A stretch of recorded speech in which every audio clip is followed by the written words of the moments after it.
ہم میں سے کئیوں کے والدین کا انتقال ہو گیا ہے، ماں سے بڑھ کر تو کوئی نہیں نا، والد سے بڑھ کر تو کوئی نہیں، لیکن جیسی تکلیف ان کے انتقال کے وقت ہوئی تھی 2-3 سال 4 سال میکسیمم 5-7 سال کے بعد وہ تکلیف نہیں ہوتی ہے، وہ تکلیف نہیں ستاتی، مگر 1400 سال ہو گئے ہیں۔ جب بھی کربلا کا واقعہ سنتے ہیں، جب بھی امام حسین اور ان کے خاندان کی مظلومیت سنتے ہیں تو آنکھوں میں آنسو آ جاتے ہیں، دل تڑپنے لگ جاتا ہے کہ یہ کیا کیا تھا ان لوگوں نے۔ ہیں شاعر لکھتے ہیں نا، جن کو دھوکے سے کوفے بلایا گیا، جن کے بچوں کو پیاسا رلایا گیا، جن کی گردن پہ خنجر چلایا گیا، اس حسین ابن حیدر پہ لاکھوں سلام۔ یہ ایسا عجیب واقعہ ہوا ہے کہ آج بھی جب سنتے ہیں پڑھتے ہیں تو عقل حیران ہو جاتی ہے۔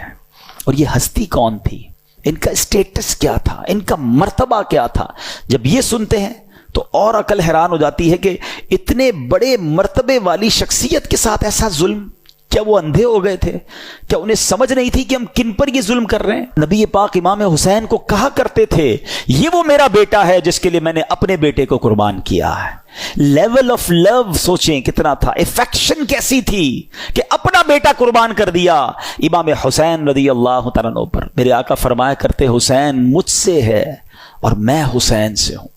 ہیں کبھی کاندھے پر بٹھانا ہے، کبھی گود میں اٹھانا ہے، کبھی چومنا ہے، کبھی کہتے یہ میرے پھول ہیں، بالکل لٹرلی میرے آقا پھولوں کی طرح انہیں سونگا کرتے تھے۔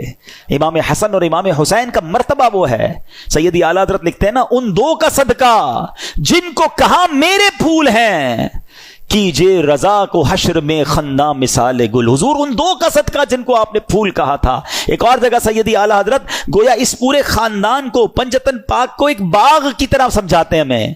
کیا بات رضا اس چمنستان کرم کی، کیسا چمن تھا، کیسا کرم کا باغ تھا، کیا بات رضا اس چمنستان کرم کی، زہرا ہے کلی جس میں حسین اور حسن پھول۔ یہ کیسا خاندان ہے، نبی پاک اتنی محبت فرماتے، اتنا پیار ہے اپنے نواسوں سے۔ پیارے آقا علیہ السلام کی حدیث مبارک جس کا مضمون ہے جو حسین سے بغض رکھے اس نے مجھ سے بغض رکھا۔ اتنے فضائل، اتنے نازوں سے پالا ہوا امام حسین کی قسمت پر ہماری جانیں قربان۔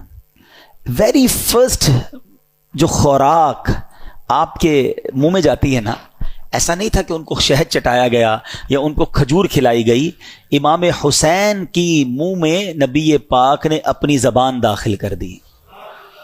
پہلی خوراک لعاب مصطفیٰ ہے صلی اللہ تعالی علیہ وسلم۔ آپ سوچئے سٹارٹ کیسا ہے کہ زندگی میں اگر پہلا کچھ لقمہ کھایا ہے یا کوئی چیز حلق کے نیچے جا رہی ہے تو وہ سرور کائنات علیہ الصلوۃ والسلام کا لعاب دہن ہے۔ اذان کس نے دی؟ آپ کے امام حسین کی کانوں میں اذان دینا بھی ان کی نصیب دیکھیں کہ ان کے کانوں نے پہلی آواز سنی اللہ اکبر، اللہ کا نام سنا اور زبان تھی حبیب خدا کی۔ ہائے ہائے ہائے، کیا بیان کریں ہم۔ ہمارے پاس تو سچی بات بتاؤں، ہماری اوقات بھی نہیں ہے، ہمارے پاس نہ وہ الفاظ ہیں نہ ہماری اوقات ہے کہ ہم حسنین کریمین اور اس گھرانے کی شان بیان کریں۔ ہم تو بس صدقہ لینے جمع ہوئے ہیں، خیرات لینے جمع ہوئے ہیں کہ کچھ ان کا ذکر کر لیں۔ اور وہ شاعر کہتے ہیں نا، کچھ نواسوں کا صدقہ عطا ہو، در پہ آیا ہوں بن کے سوالی۔ ہم تو صدقہ لینے جمع ہوئے ہیں، نہ ہماری اوقات ہے نہ ہمارے پاس کچھ پیش کرنے کو ہے۔